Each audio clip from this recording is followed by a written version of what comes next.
Old people shouldn't collect toys. Old people should not be collecting toys. At least that's what one of my older gentleman toy collector followers was told recently when he got into a conversation with someone about his hobby. Find out more after this.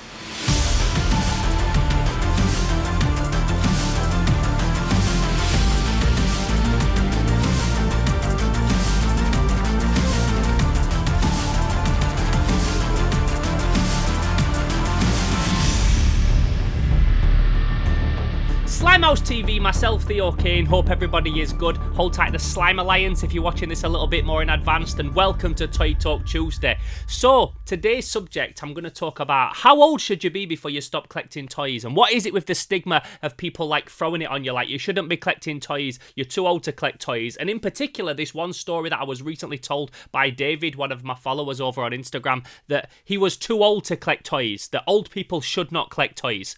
Random as fuck, right? So in order for me to tell this story properly and to really go into like my conclusion of the whole thing and this whole stigma that people get thrown at them, like you're too old to collect toys and stuff, it's important, I feel I should tell you like where this message came from and where this story and this scenario came from. So David is one of my followers over on Instagram. Him and his grandson enjoy watching my videos. They like to go out toy hunting together. David is in his 60s. He's a big collector. He's always collected toys ever since he was a kid. He's always been a big toy collector. I don't think he's ever not been a toy collector. And his wife is also a big fan of Jurassic World and Jurassic Park movies. So recently David went out to his local newsagents and he saw that they had Jurassic World calendars for sale. So he thought, I'll pick one of them up for my wife. So he picked it up, he took it to the desk to pay for it, and the guy behind the till, working the cash register, must have said something like, oh, you're buying this for your grandson, or you're buying this for your kid? And David said, no, actually, I'm buying it for my wife because she's a big fan of Jurassic Park. And he said, oh, that's random that your wife likes Jurassic Park. And David said, well, in our house, we're into that kind of thing. I'm a big toy collector. In our house, this thing's pretty normal. And the guy behind the till must have instantly thrown at him that judgy mentality of being like, what, you're a toy collector? You're into collecting toys? You're way too old to be collecting toys. Why is an old guy like you collecting toys? That's fucking weird. Instantly throwing at him that judgy mentality. Before we get into anything, I also think it's very important to never give a shit about what anybody else thinks about you. If you're not hurting anybody, if you're doing something that makes you happy, if you've got a hobby that makes you want to live longer and it gets you out of bed and it gives you motivation every day and it makes you happy and it speaks to you, then never really give a shit about what anybody else thinks. As long as you're not hurting anybody, then fuck anybody that's going to judge you. Also, the flip side of that though is that if you've got a hobby that's detrimental to your health or detrimental to your bank account and you're spending all your money on toys and not providing food for your kids and stuff like that, then that's a whole different scenario. I'm not talking about the general expectations of society. Like if somebody was spending all the money on toys and not providing for their family and the kids were going to school with holes in their shoes and going hungry because their dad wanted to buy NECA figures and shit like that, then that is obviously a completely different scenario, and that's not what I'm talking about today. I'm talking about the stigma when somebody tells you you're too old to do something. You shouldn't be collecting toys anymore. I often get it with like the way that I dress and stuff like that. Some people fire shots in like a jokey way, and they're like, oh, when you're going to start dressing your age, Theo? You're still dressed like you're 4 years old. And fair play, I do still dress like I did when I was 4 years old. I really do. I've always kind of dressed the same. I always like to dress funky. I like colourful clothes. I like sportswear and stuff like that. That's my preference. But I often do get people say to me, only in jokes and stuff like that, when you're going to start dressing your age, Theo? When you're going to have a normal haircut and start being more mature? See, with me, it's not just toy collecting. I'm into so many different things. I'm a big collector. I'm a big fan of pop culture and retro stuff and vintage things. And it's not just toys. Toys are just the thing that's at the forefront of my collection. They're like the main bulk of my collection. But I'm into lots of stuff. I collect VHS. I like cool clothing. I'm into retro game consoles and all sorts of stuff. But toys are at the forefront. But this can kind of go to anybody that's a collector of anything that someone would like throw that judgment at you that you're too old to do it. I've also got friends that are like big graffiti artists. I've got lots of friends who are like big time graffiti artists. I've done documentaries on them and stuff like that. You can check them out on this channel. And they often also get said the same thing to them, like, when you're going to grow out of doing that graffiti? When you're going to grow out of like going out on a Saturday and painting a big fucking mural on a wall? When you're going to grow out of that shit? I feel like another classic example of this is when a new Call of Duty game comes out or a new Grand Theft Auto game, and you'll have someone's partner say, he's been on that fucking game all weekend. It's like going out with a kid. It's like being married to a child. Not the same as toy collecting, but still very much of that same stigma of like, you're too old to be doing this. You should have grown out of this years ago. And I think in order to talk about this stuff, you really have to go back to like the roots of where that stigma comes from. And me personally, I honestly think it comes from the mentality you have when you're at like that coming of age era of your life. So when you get to like 14, 15, 16, that's the kind of era where you don't want to be playing with toys anymore. Even if you genuinely wanted to play with toys and you was in your bedroom still playing with them and playing with your wrestling figures and stuff, you don't like admit it to people because you're at that age where you want to be like appearing grown up. So at that kind of age, 14, 15, 16, 17, is when you want to be not in your bedroom playing with toys. You like want to be out hanging out on the streets. Like, I used to hang about on the streets with my friends and people would be drinking and smoking weed and chasing girls, and like, you don't want to be playing with toys. Now, I personally was never the guy that was chasing chicks or anything like that. I was like super small when I was a kid. Now I'm like over 6 foot. I'm like 6'1", 6'2" or something. But as a kid, even when I was like 15, I was like the smallest in my group. I was the smallest in my whole year in school. I had like proper stunted growth as a kid. So there ain't no girls that wanted to mac with me. But I was around friends that were like chasing chicks and smoking weed and drinking on the streets and stuff, and I was still always that guy that sat drawing cartoon characters, and I was collecting Movie Maniacs and Spawn figures and stuff like that. I was always still seen as like the geek of the group. I was never bullied. I was always like one of the main crew, but I was the geeky one of the crew. It's very safe to admit that I was the geeky one of the crew. I was still a bit crazy. I was a crazy guy. I used to get into fights and stuff like that, but I was still very much like the geek of the crew. But I would have lots of friends around me that would like come round my house and they would like enjoy like playing with the Spawn figures and the wrestling figures and the Resident Evil figures and stuff like that, and do a bit of drawing with me and stuff. But then when we was out and there was like girls around, they would never mention it. They wanted to appear grown up. They wanted to not appear immature anymore. Like, they weren't a baby that collected toys and liked toys.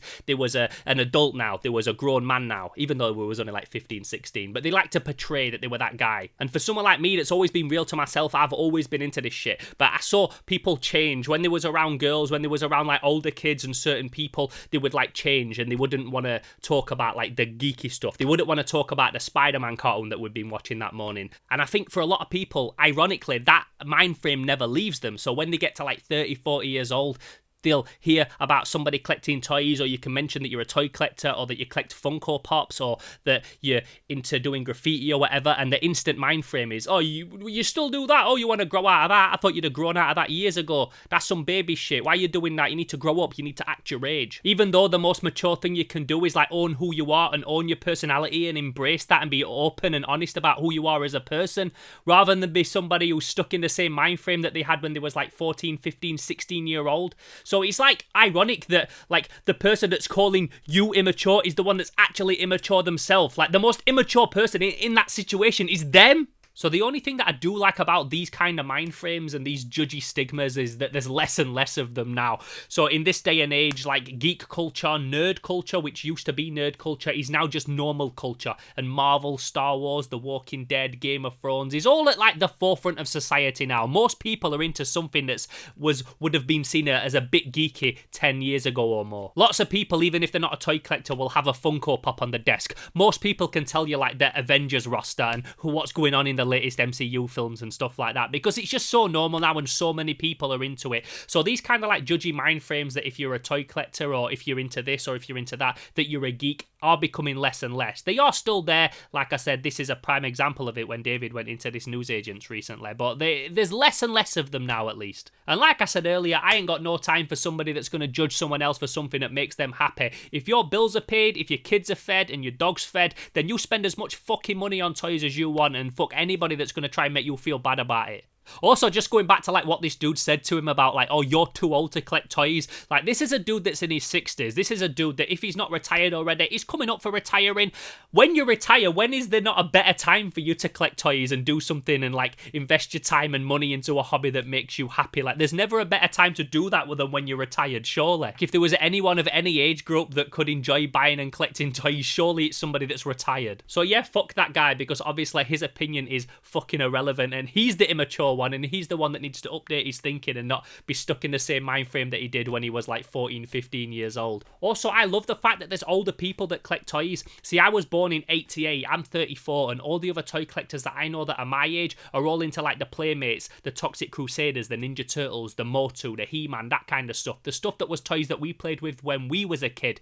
But I'm not just into 80s toys, I'm into toys that's a lot older than that as well. I love 60s toys, I love 70s toys. So thankfully I've got friends who are older toy collectors as well that I can always hit up and ask for advice on a toy, ask what gun does this go with, is this the correct uniform for this Action Man figure and that kind of stuff. And as many of you will know if you watch my show and you keep up to date with what I'm doing and you know a little bit about my history as a toy collector and stuff like that, my dad was a big time toy collector growing up, big into 60s, 70s and early 80s toys. So as much as I'm into the toys that I like from my era that I was a kid playing with, I'm a big fan of those toys as well because they're also very nostalgic to me. I grew up collecting those with my dad and going with him on toy hunts to pick up all those toys.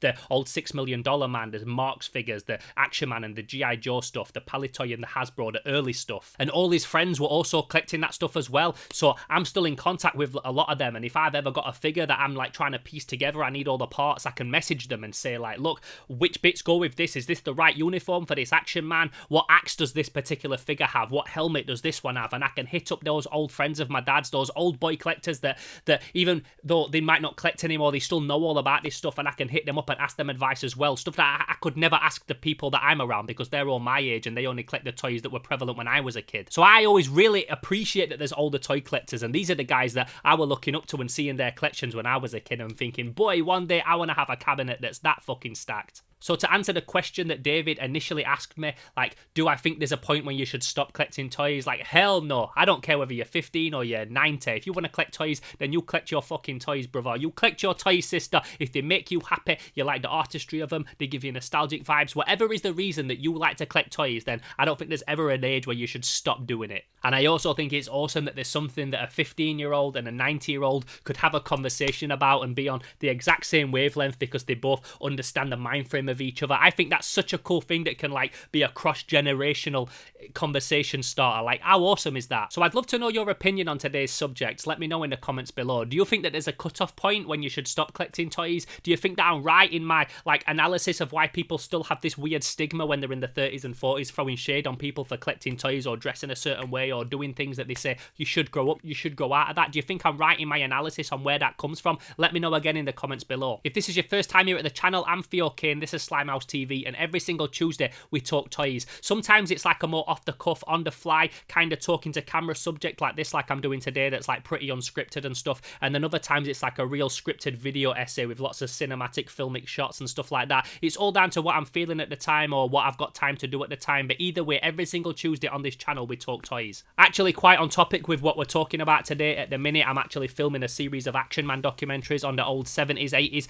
Action Man, looking at some old Hasbro G.I. Joe stuff and some Palitoy Action Man stuff, and they're all like real cinematic shot stuff with like narrations and real scripted and things, but I'm taking a little break away from that to do a more like direct talking to camera episode today, just to break things up a little bit. But right after this I'm going back to filming the Action Man documentary series that I'm doing. If this is your first time here on the channel, then welcome to Slimehouse TV. We've got an awesome toy community here. This is a real awesome toy community. I don't just see my channel as a channel. It's not just a place for me to talk shit and floss my collection and stuff like that and bragging rights or any of that bullshit. This is a cool toy community where we just talk about toys. So if it sounds like a bit of you, if you've enjoyed today's episode, go back and binge the back catalogue and introduce yourself in the comments. Let me know who you are, what you collect, and what your thoughts are on today's video. Also, if there's any subjects that you'd like to hear us cover in a future episode, then also drop them down below as well. And if I feel like it's something that we've not covered before, then I'd be more than happy to talk about it on Toy Talk Tuesday. As I mentioned at the start of this video, I also have a Patreon, so if you want to help make this channel bigger and better than ever, you can head over to patreon.com/SlimehouseTV.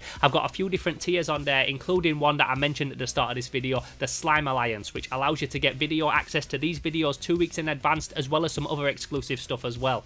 And if you want to hit me up but you don't want to do it publicly, you want to drop me a private message, the best place to do that is over on Instagram at Theo_Kane_Slimehouse. You can hit me up in the DMs over on there. That's the social media that I'm the most active on. So like I said, I'm going to get back to this Action Man documentary that I'm filming at the minute. It's looking really cool, and I hope you've enjoyed the first 2 episodes, which will be out by the time that this video drops to the public. So I do hope you enjoyed them as well. So I'm going to get on with that next video, and until that next video, I will catch you then. I'm Theo Kane, this is Slimehouse TV, I'm gone.